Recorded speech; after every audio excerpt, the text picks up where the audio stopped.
Okay, so this is week 2 of English 242. So it's fairly straightforward. Our first week was relatively easy readings, nothing too taxing, just kind of getting the groundwork laid out.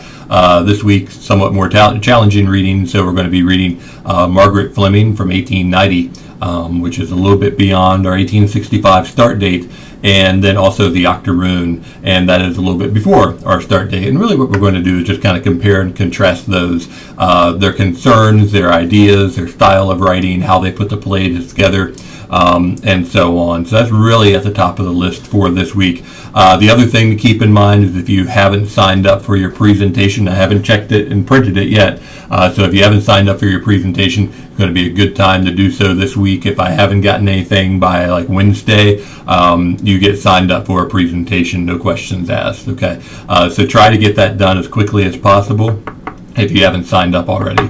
Otherwise, those are pretty much all the announcements for the week. Just kind of keep trucking with the webcam videos on Wednesday, 2 written responses by Friday, and then when we get to week number 3, if anybody has signed up for a story, you'll be responding to that person's PowerPoint. Okay, so let's say that somebody decides to do the White Heron presentation is uploaded by Monday at midnight if you're a presenter, okay, all the time, and that's in the syllabus and 4 or 5 other places as well. And so once that is up, then you as a viewer will take a look at that presentation and respond to that presentation and the questions that are asked in that directly, so you won't necessarily be responding to me.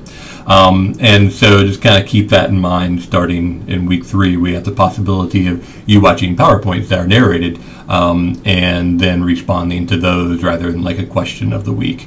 And so also one thing to note, and this is again like in 4 or 5 other places too, the person who does the presentation does not have to do the discussion board for the rest of the week. Essentially, they can pop in if they want to, but it's not a requirement. I count their presentation as their discussion board grade as well. So if you have any questions, feel free to ask. And if you're not sure of the sign-up sheet, remember I sent you an email with the link for that, so make sure that you get that taken care of as well.